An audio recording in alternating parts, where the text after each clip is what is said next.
and welcome to the More Thunder YouTube channel. So today is the day I am finally giving you a tour of my tiny house.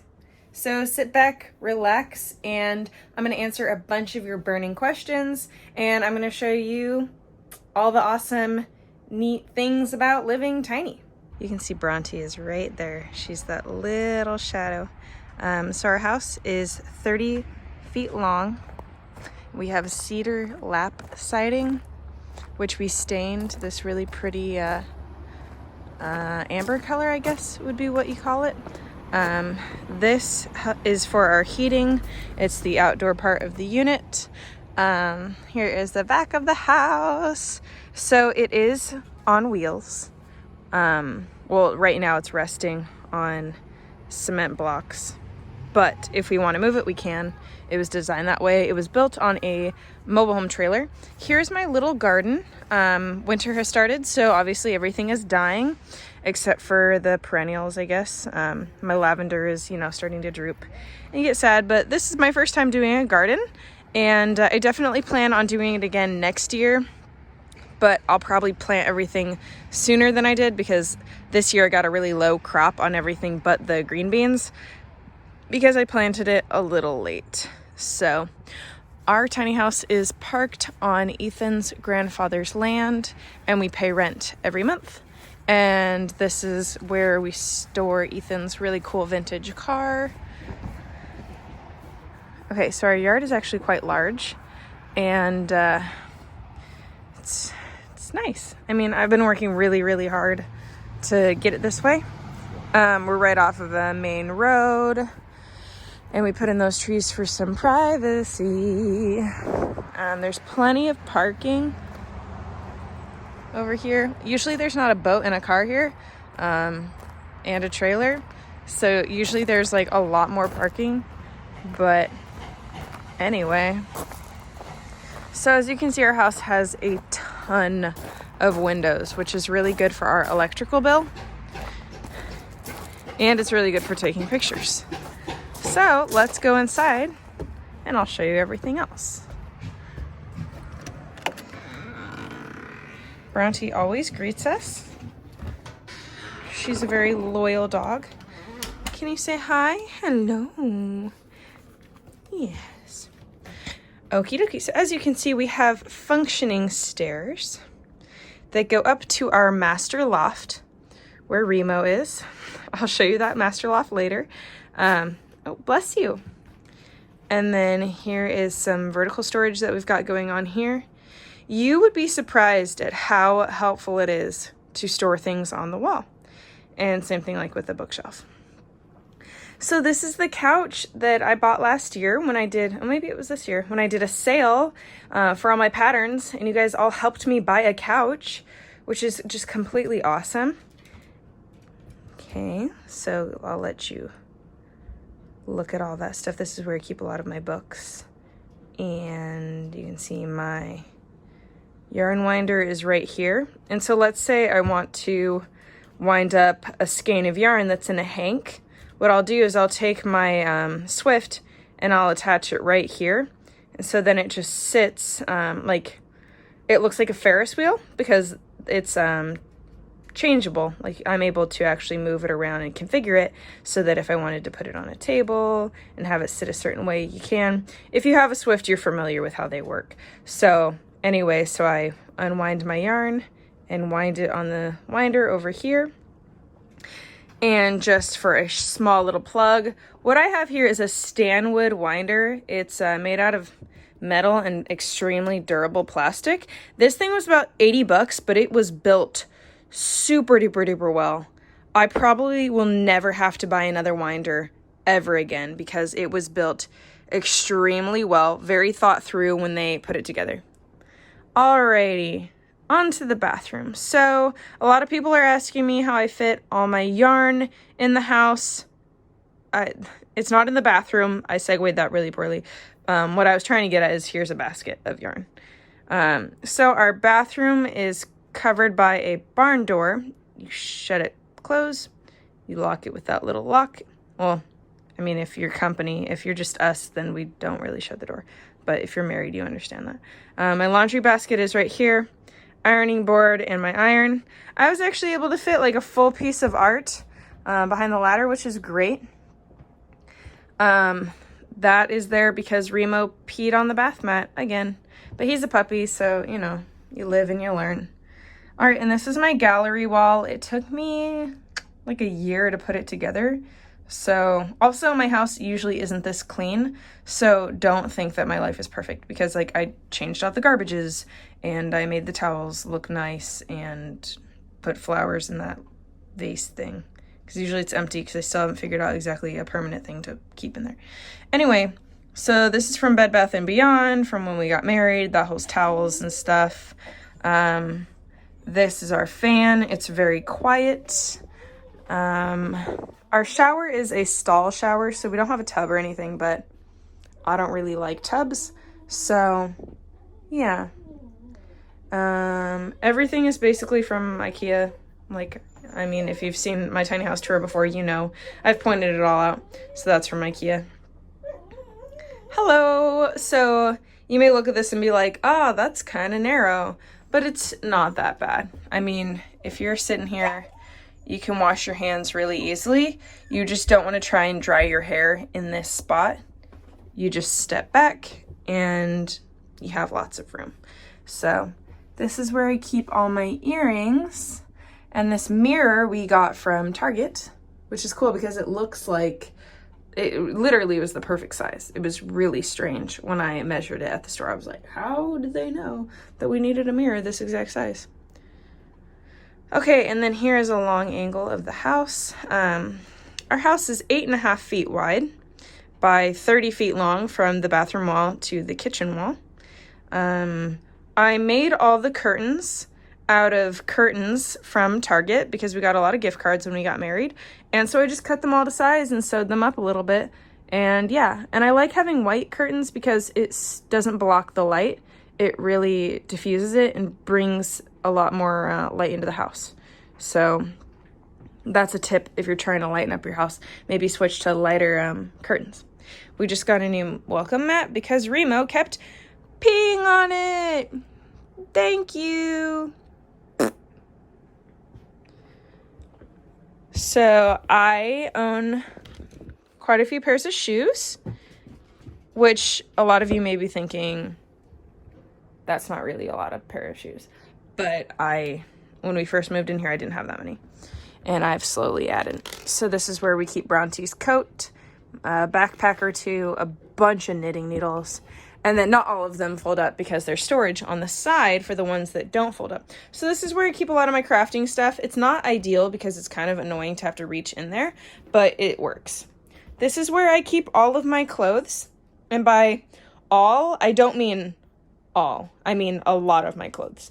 So if you've been watching along, I've been doing a challenge where I make 30 outfits with 15 articles of clothing, and this is where I'm keeping it. It's really such a small amount of clothing. And then the rest of the clothes that I'm not allowing myself to use are back here. Anyway, so we installed a little bar so we can just hang up stuff. And I chose the small one because I'm shorter than him, and I was not about to make Ethan have to like squat down and use that for his clothes. So all of his clothes are right here. And by all, I mean not all, because we have some dressers upstairs. So I have a bass guitar because I'm a bass player. We got Remo a little safe cage so that, because he's a shy dog, so he needs a little safe place. This is from IKEA, and it's great for holding a bunch of knickknacks. Like I said, vertical storage saves your butt. Here's my cute little Namaste backpack. And Ethan owns 2 pairs of shoes. Literally. Except for the shoes that are on his feet right now at work, he owns 3 pairs of shoes total. Yeah. Okay. This is my bookshelf. It is pretty organized. As you can see, lots and lots and lots of yarn. Like for me, this is the most yarn that I have ever owned in my entire life. This is our tankless water heater. Normally people put a cabinet over it because they think it's an eyesore, but we don't really notice it. The only time that I notice this thing is when I'm doing tiny house tours and I'm like, oh yeah, people are going to notice that and think that that's weird that it's out in the open. But we could not care any less than we do now. So there's that.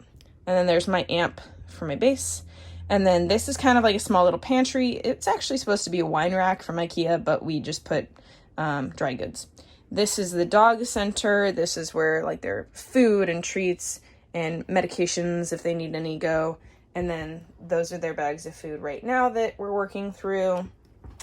I've been asked if I have a washer and dryer, and yes, I do. Currently, the heating element on the dryer isn't working, so I have a rack right here that I open up and I place right in front of the bookshelf, and it works perfectly. We have a full-sized fridge. We did not have to compromise on that, which was a lovely, lovely thing. The cabinetry, the oven, those all came from IKEA, which we designed ourselves. It was really fun. It was quite easy. We just walked in and all the laptops were actually, or not laptops, but all the computers are being used. So I ran out to my car and we sat at a table at IKEA in their kitchen department and we designed our kitchen on their really, really easy software. This is not a plug. This is not an advertisement. They're not paying me. I'm just saying, see for yourself. It turned out great. All right, so we got the, I guess it's bamboo, butcher block counters. Yeah, it's not bamboo. That's butcher block. Anyway, this is our bread box. This is a really cute mug from my friend at Hale Made, and she is a very, very gifted ceramic artist. Anyway, so this is where all of our cups and things go. I guess it's fun looking into other people's cupboards and drawers. I don't know. This is where I keep some of my mugs because I have a boatload of mugs up here. Silverware. This is the junkiest part of my house. And it's because we have just taken full advantage of every square inch of this house. Or maybe the bread bin is the junkiest, but like the most disorganized. That's where we keep our knives. The coolest part about these IKEA cabinets is this kind of thing, because I was under the impression that it would be a good idea to just do shelves in there because I thought you would take advantage of the space more. But my husband was like, no, no, no, this will be much more convenient so you don't have to reach in. And he was 100% right. And I fought him on that for a little while, but he was completely right. So we have that in that corner and the same thing over here. This is where we keep our garbage. As you can see, I didn't do my dishes. You know why? Because I wasn't about to do my dishes for this video because I don't want you to think that my house is perfect. Because a lot of people can compare themselves when they see like house tours and things. And I wasn't about to be like, my house always looks this good. No, there are always dishes in my sink. Just wanted to be relatable. Anyway. Okay, I have a mini KitchenAid. My shelves are not like freakishly tall. That is a mini one. This used to say less is more, but the paint has it's worn. I need to redo that.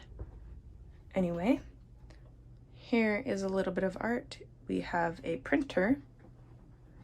We have a full-size microwave, which is like really, really old. I do need you guys to know that this picture frame was empty until about 15 minutes ago, and it has been up on my wall for months. I don't know, I just kept forgetting to put stuff in it, so, oops. Okay, here is the other angle of the house. That just looks gross, I'm sorry. What are you gonna do?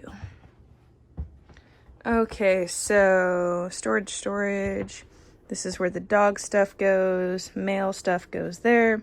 So we have 2 foldable chairs, and then we have a foldable table behind the couch. We just store it there. It's not like it came with the couch or anything, but we can pull it out and open it up here. Somebody asked, what is the most amount of people that we have ever hosted in our house at once? And the total number is, I think, 5, including us, so 3. It is a really small house, and yeah, the more people that you get in here, the more you're like, oh crap. There's not a lot of places to sit. I want everyone to be comfortable, but like you don't want someone to have to sit on the stairs for a really long time because they're really hard. Like they're made out of plywood, which is a very, very sturdy material, but you wouldn't make a chair out of it. So I think we've had 6 people total in here before, maybe 7. 1, 2, 3, 4, 5, 6, 7, 7. Because they just wanted to see the house because they were in town. We had like a few friends, and then my in-laws came over to show them.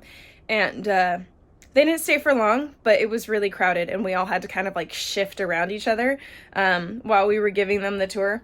It was really funny. I mean, a tour when you're actually in here is literally just standing right there and then doing a 360 and being like, wow, that's nice. So, okay, let's go up the ladder into the leisure loft. So this ladder, if you've ever come over to my house and you've tried to get up here, you probably said, oh my gosh, is it safe? Yes, it's very, very safe. It is screwed into the wall, and Ethan did a tremendously good job. So this is our leisure loft. It has a memory foam cushion that I haphazardly upholstered when I worked at an upholstery shop. My boss wasn't very proud of the method that I used. It was basically just glue, like really sturdy glue.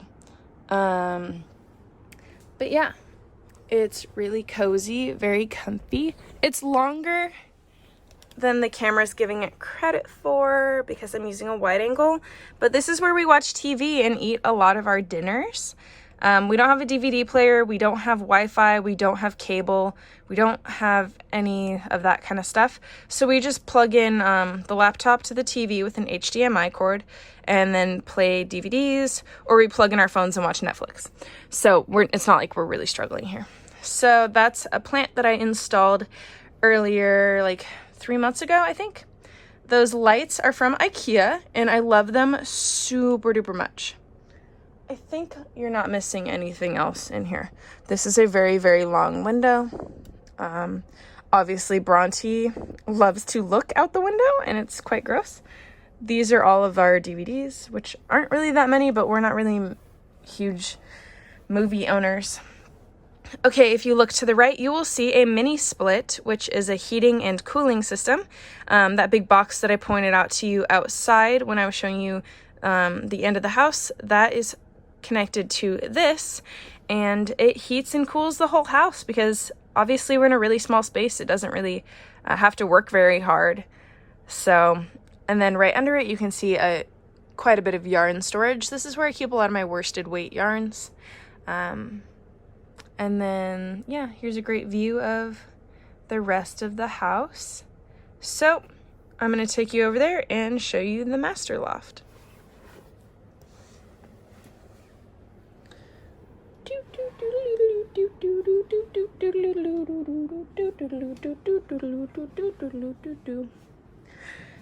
Okay, before I show you the master loft, let me show you another place where I store a bunch of my stuff. So, when I got the new couch, I was really pleased to see that there was a bunch of underneath space. So I have one of these here, another one under there. You can see it.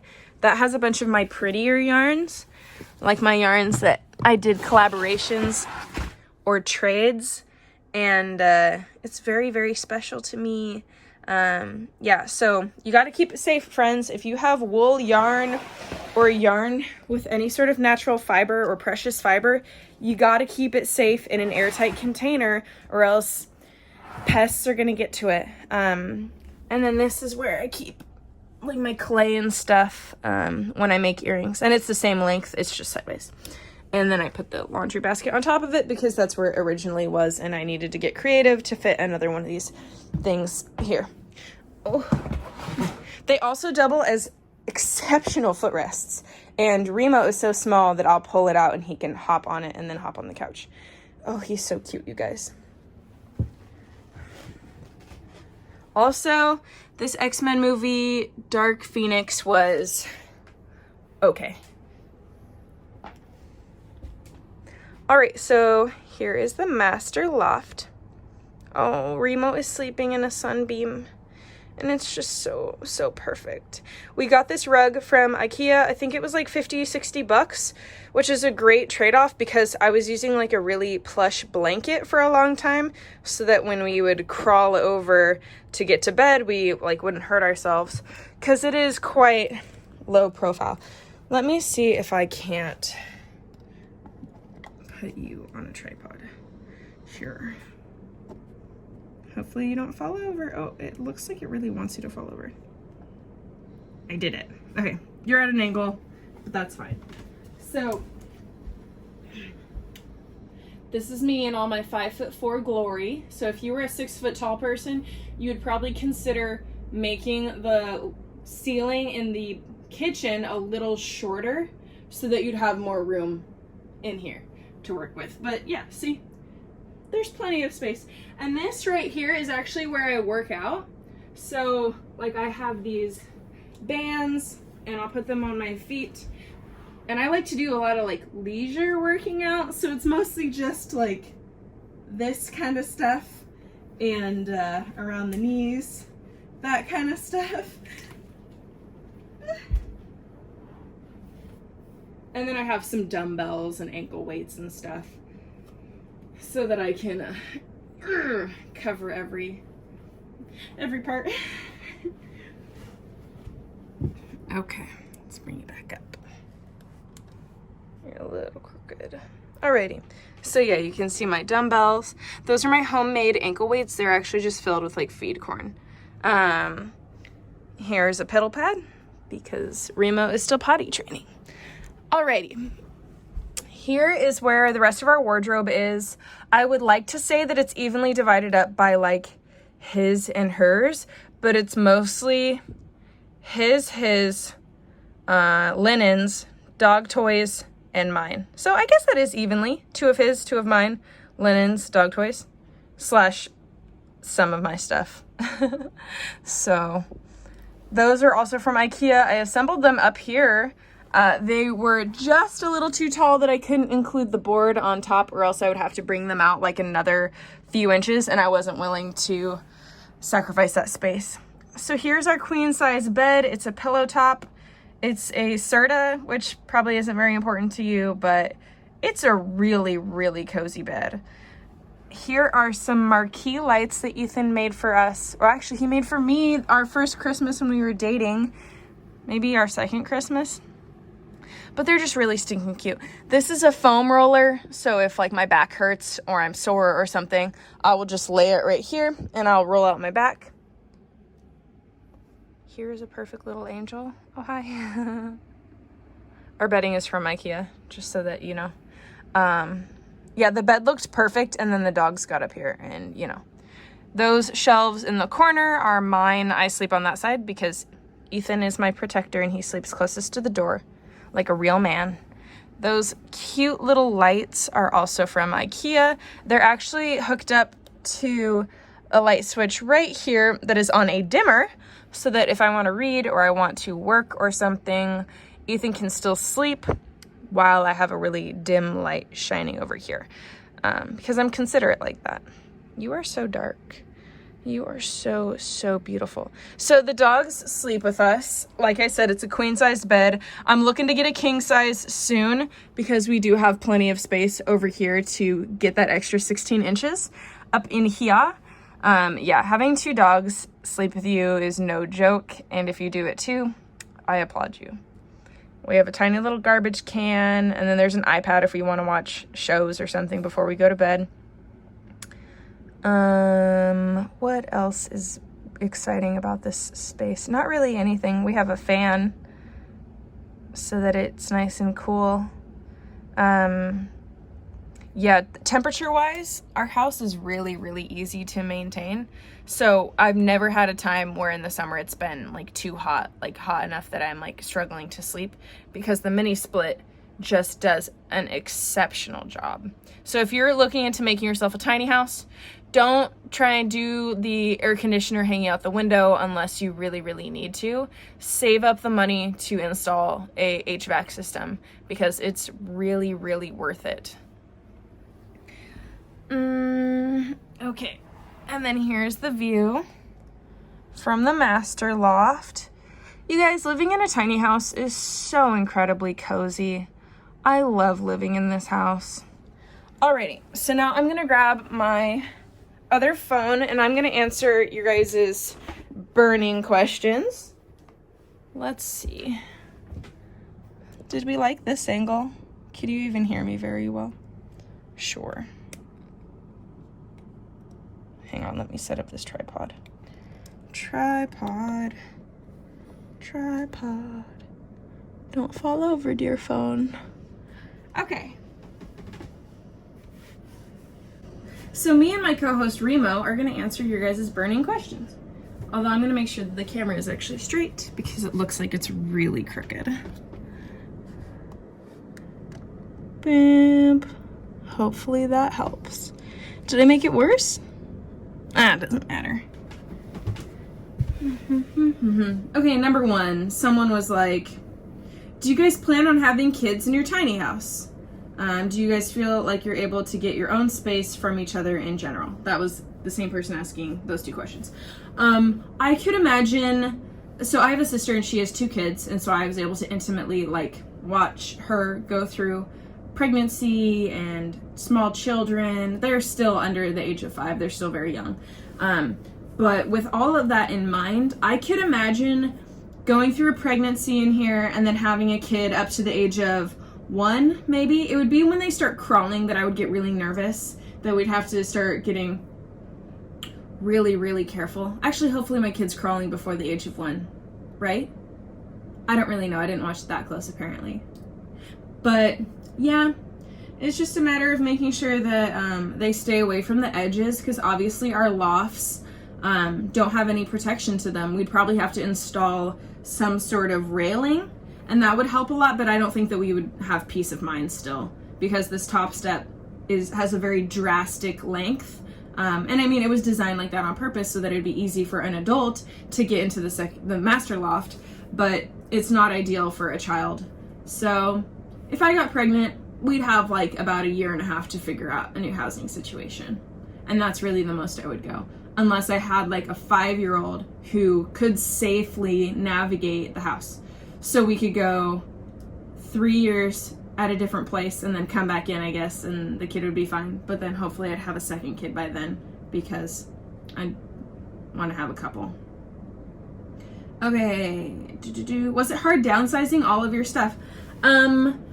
For our situation, personally, no, because we both moved out of our parents' houses and then came into the tiny house. So we were both living out of very small bedrooms. So we didn't have full-size houses full of stuff to bring into here.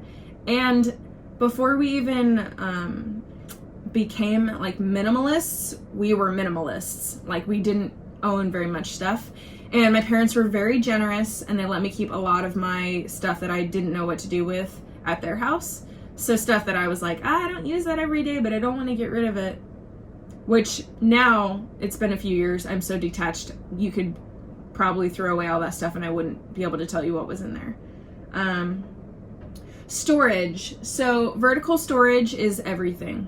Being able to store stuff on the walls, like my yarn, is vital. So having those shelves and a bookshelf and cabinets and things, that's how you're able to accommodate a lot of your stuff. When we first moved in, we didn't have any shelves, and it was really hard to navigate through the house because a lot of stuff was on the floors. But as soon as we installed those wooden shelves, when you first walk into the house and see them right on top of the couch, that saved up so much space. And those could even hold more than they hold now. I just try not to acquire too much stuff, because the more space you have, the more options you have. So if like I suddenly needed to acquire something, I'd have space for it. Is it mobile? Yes. We don't really plan on moving it. Yeah, we could if we needed to. If we were in a bind, we'd put the wheels back on, because the front we took the wheels off. But it just takes a very, very strong, hefty truck to be able to move our house, because we built it really well. It weighs about 20,000 pounds, I want to say. I think that's what they told me. But it's just insanely heavy, and it takes a very, very strong truck to be able to move our house. And it's very scary to move it. We've only moved it once, and it didn't have all of our stuff in it. We moved it right after we finished building it, right before our wedding. And it was terrifying. I couldn't be there because I was very nervous. And it went off really well. Like it moved over here very, very well, because the guy that was moving it is actually a professional tiny house mover, which was a miracle that we found him, because we had no idea how we were going to move the house. So if I had to move it again, it would be very annoying, because we have so many things on shelves that I'd have to put in boxes, but it's not impossible. Someone said, do you have a yarn stash? And I have a very hefty yarn stash. This is the most amount of yarn that I have ever owned.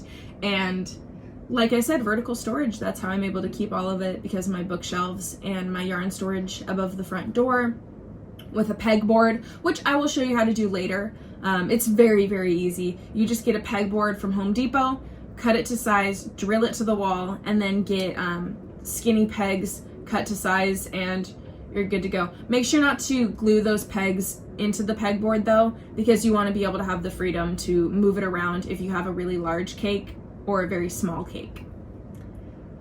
I really want a tiny home when all my kids leave. So my question is, was it hard to get rid of all of your stuff? You just really have to Marie Kondo it and say, or Kundu? I don't know her last name. But you have to just say, hey, am I gonna use this every day? Does this make me happy? Is this something that has sentimental value? You know, and you really have to kind of redefine what sentimental value means to you. Because like, let's say you put all of your stuff in a storage unit, just for example's sake. Let's say you put all of your stuff in a big room. Would you be able to tell me absolutely every single thing that's in there? You know, I don't own a lot of possessions. Things that are very important to me are my dogs and my yarn and my ChowGoo interchangeable knitting needles. Like if I had to start over, I'd start over with my dogs, my yarn, my Bible, and my ChowGoo interchangeable knitting needles, and like my Notions bag. But other than that, I mean, my clothes are important to me, but I mean, I love starting over my wardrobe and cycling through clothes. So I always have a bag that I'm taking to the Goodwill, maybe 3 bags. So as much as I acquire stuff, I always try and find a way to get rid of stuff when I bring stuff into the house, because living in a tiny house is like trying to stand on a towel while you're flipping it. Like if you've ever seen that challenge where people are like, ooh, can I stand on this towel and like manipulate it so that I can flip it over to the other side without touching the floor? And that's kind of how tiny house living is, but you get to choose how big the towel is. If you have a lot of stuff in your house, the towel is going to be really small, the metaphorical towel.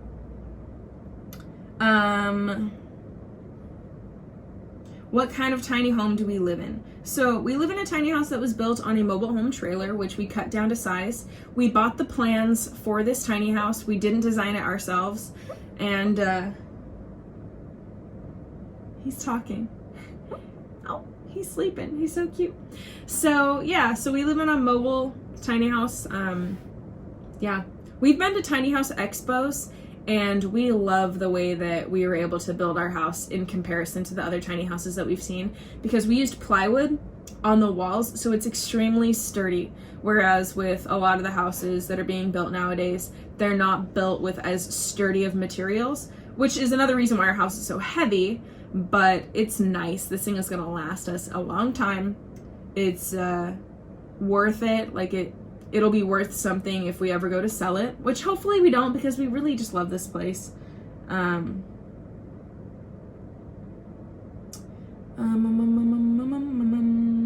What permits do you need to own a tiny home, and where can you park it? Does it have to be removed after a certain amount of time? How do you find out if your city/state allows tiny homes? Do you get claustrophobic? So it's very, very tricky in our circumstance, in our county, where you're allowed to have tiny houses.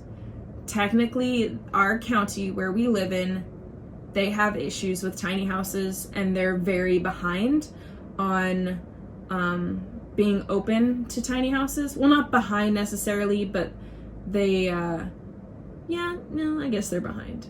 Yeah, like a lot, like places like Portland, right across the water from us, we could park this house legally, no one would bat an eye, but in our county, we're getting a little bit of grief, and we're working with them to hopefully make things a lot better in our county for tiny houses, because this is a very affordable way to live for young people, or anyone that really is just willing to live in a smaller space so that you have more money and more options. So with the permits and things, you just really need to go to your county and ask them first. Get it in writing, get proof of what they've said, because sometimes you talk to somebody else and they say something, you talk to someone else and they say something different. So if you have proof all along the way, you can create a very airtight case for your house. But with the government and stuff, it can be a little tricky. Some people have different ideas of what the law means. So just do your homework and have someone that knows the laws very, very well on your side, and you should be good to go. Alrighty. How often do you have to clean the floor? I only clean the floor when I start to get stuff attached to my feet and I hate it. So, like every other day. We have a small Dyson vacuum, a little handheld one. So I will sweep everything into a small icky pile and then I'll vacuum it up. Fortunately, both of our dogs are short-haired dogs, so they don't really shed very much. So it's mostly just like crumbs and dust and like outdoor stuff that we bring in on our shoes, like just crumbs basically, and a little bit of dog fur.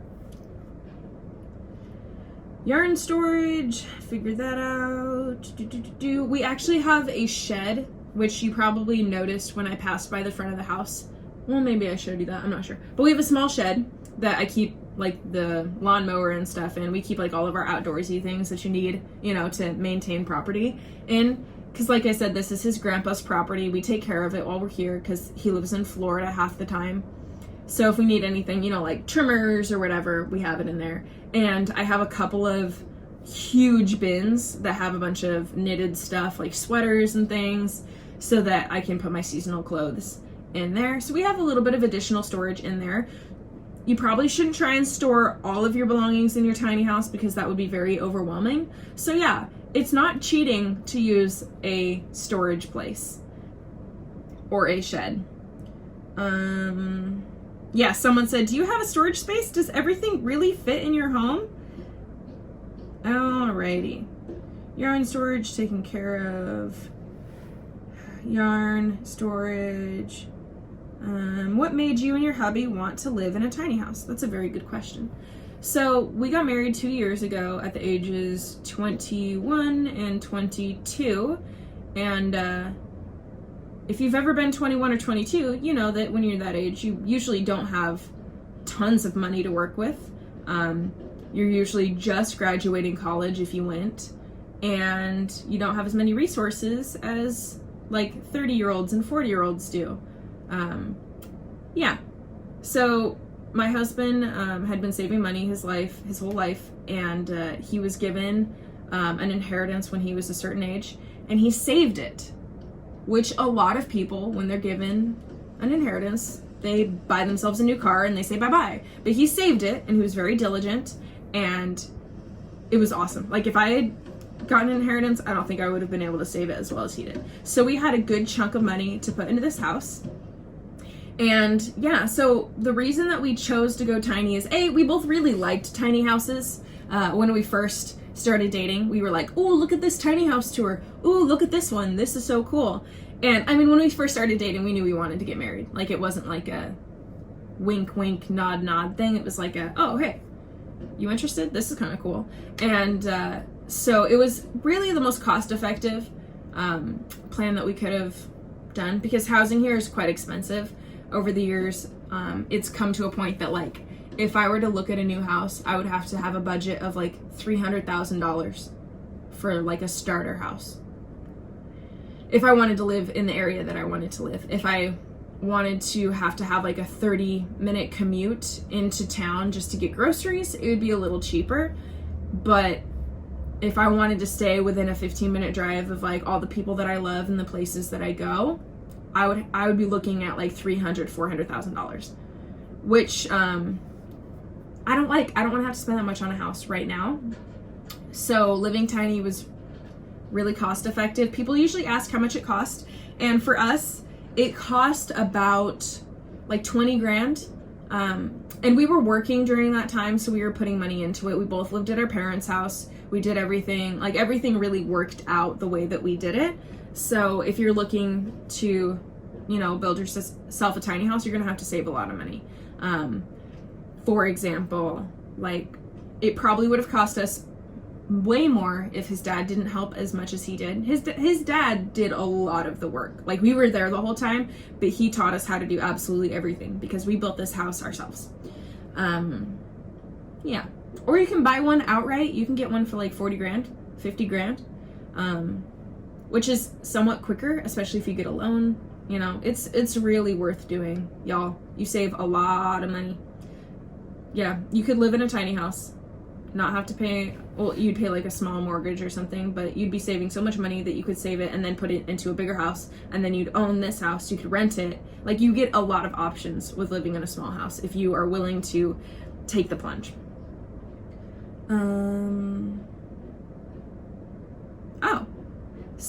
Oh, wow. Okay, Teresa, you're interested in the wiring. Okay, cool. Nice.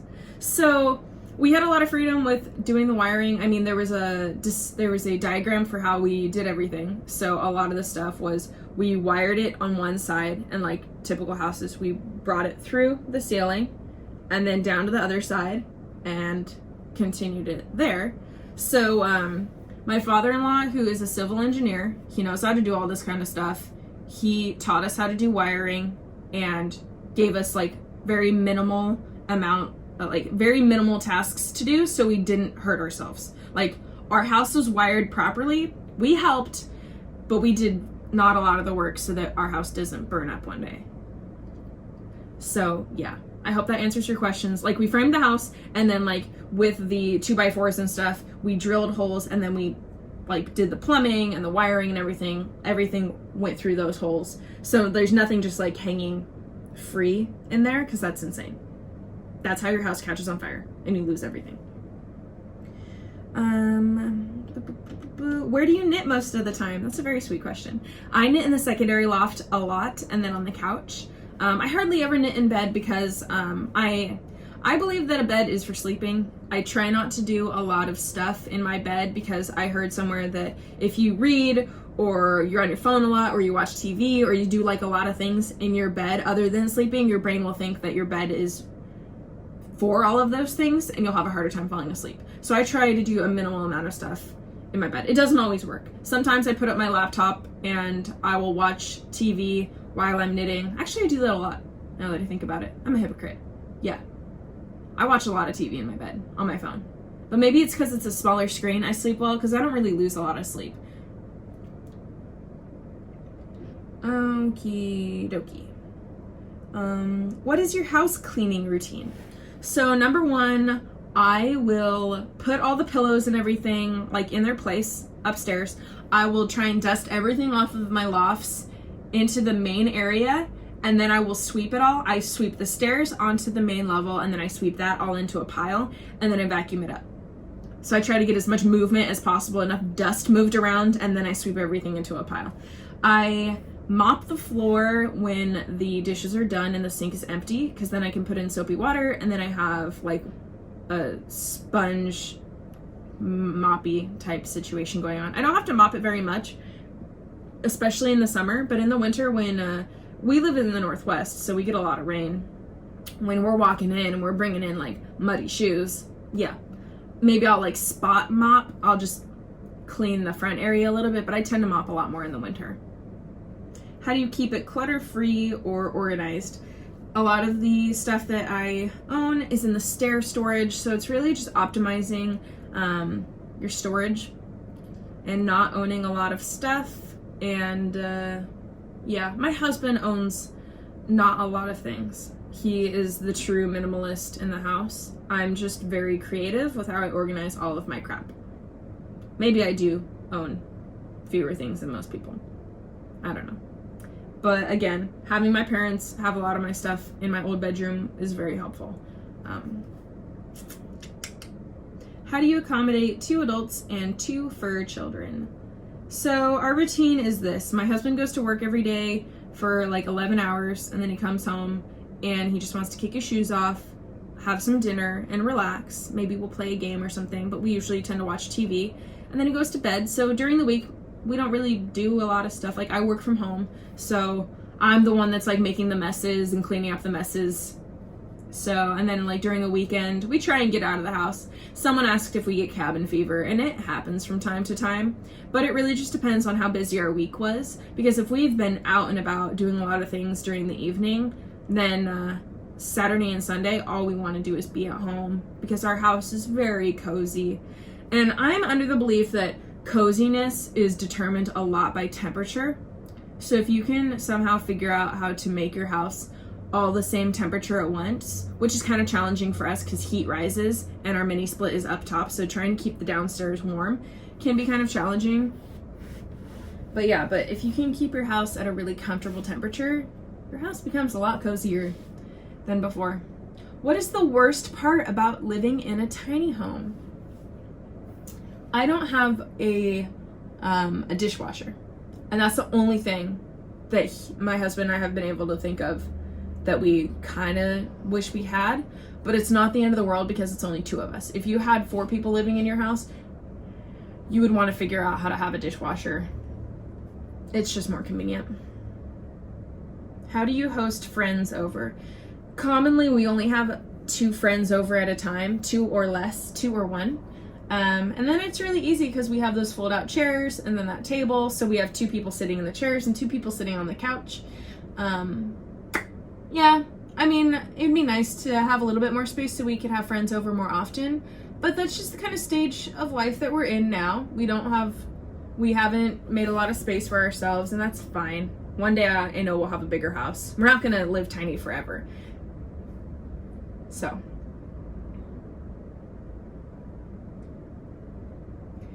La la la la la, la la la la la, la la la la la la la. What is your favorite part of tiny home living? It's really easy to clean because there's not a lot to do. And yeah, and I'm a really, really organized person, so it comes really naturally. Sometimes, yeah, it feels weird because you're essentially living in just one big room, kind of in a box, but the amount of financial freedom that we have because of it is so good that the space doesn't taint that whatsoever. So, because I love being able to work from home and I'm able to keep that at the forefront of my mind, that's more important to me than having a lot of space and having to like bust my ass to have more room. So, I freaking love it. I freaking love it.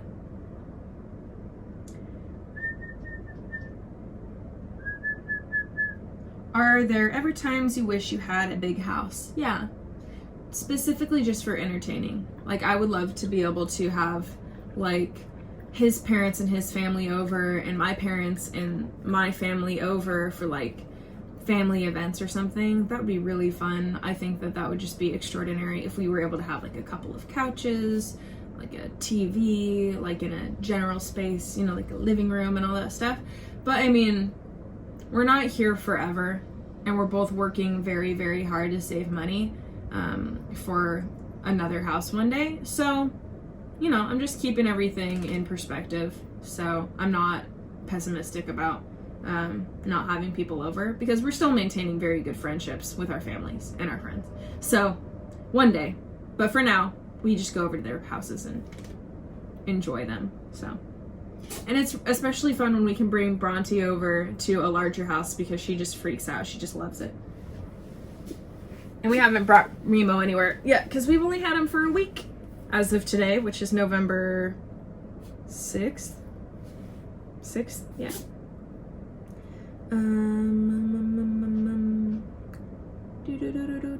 What's your favorite spot inside? Well, honestly, I have to be completely truthful. My couch is not very comfy, and that's because I didn't spend a lot of money on it. Yeah, read the reviews, kids, before you buy a couch. It doesn't have a lot of cushion in it, so it's very springy. So you just like, you just kind of sink. But it's not bad. So I love my secondary loft, and I've written a lot of patterns in my secondary loft. And sometimes you can even find me sitting right here with my back against this wall with a pillow behind me, and I'm just typing up because that's where my dogs can hang out. Because it's really annoying to bring the dogs over there because Bronte will look out the window and she'll bark at dogs. And when she's over here, she mostly just sleeps. Where do you put your bulky winter coats in the summer? We put them in the shed. How do you heat it? Mini split. Do you ever get cabin fever? Nah, sometimes. But then we just go to my sister's house. How long have you lived in the tiny house? It's November. We got married in July, 11th month. 2 years and 5 months. And it took us about 1.5 years to make it because he was going to school and going to work part-time, and I was working part-time, and his dad was working full-time. So like the three of us would build this house on the weekends, and it took like 1.5 years. That's it. I did it. I answered all of your questions. So if you have any more questions, feel free to drop a comment in the comment section, and I'll try and look through them and get back to you. But other than that, these are the most common questions that people usually ask. Yeah. Why, how, when, where. Yeah. So I love living in a tiny house, and it's definitely worth it. And another thing is people ask, how do you guys not get on each other's nerves living in such a small space? So my husband's not much of a talker, and I am much of a talker, but I'm very self-aware about it. Well, kind of. If he were to be listening, he'd be like, you're very self-aware about it. I try to be self-aware about it. So yeah, but because we have the bedroom and the couch and the secondary loft, we have 3 places that we can be not in the same space. So it's very common for me to be reading a book down on the couch while he is upstairs, like on his phone or reading a book or watching TV or playing Mario Kart or something. But yeah, we don't bump into each other too much. Honestly, this is the best configuration our house has been. This is the biggest couch that we've had, but it's not getting in the way. We used to have a dog cage in there for Bronte, but she doesn't need it anymore because she's trained and perfect. We have a tiny little dog cage right now for Remo because he's getting potty trained and all that stuff. But other than that, it's a great space for us. I mean, it depends on your personality types. I wouldn't recommend a tiny house for everybody because some people, they really just need their space. They need to be in a different room. They need to not look at their spouse or their partner. They just need to be like, hey, I'm just gonna go in the other room and play on my computer and pretend like you don't exist for a couple of hours, and then I'm gonna come back in and I'm gonna miss you. And that's what you need for your relationship. But for us, I mean, him being in the secondary loft and me on the couch is enough separation that it's like, oh, how's it going up there? You know, it really works for us. So I hope you've enjoyed this tiny house tour. This is it. This is us. Let me know if you have any questions. I'm more than happy to answer them. And as always, you can email me at contactmorethunder@gmail.com or message me on Instagram. That's probably the fastest. So, see you later.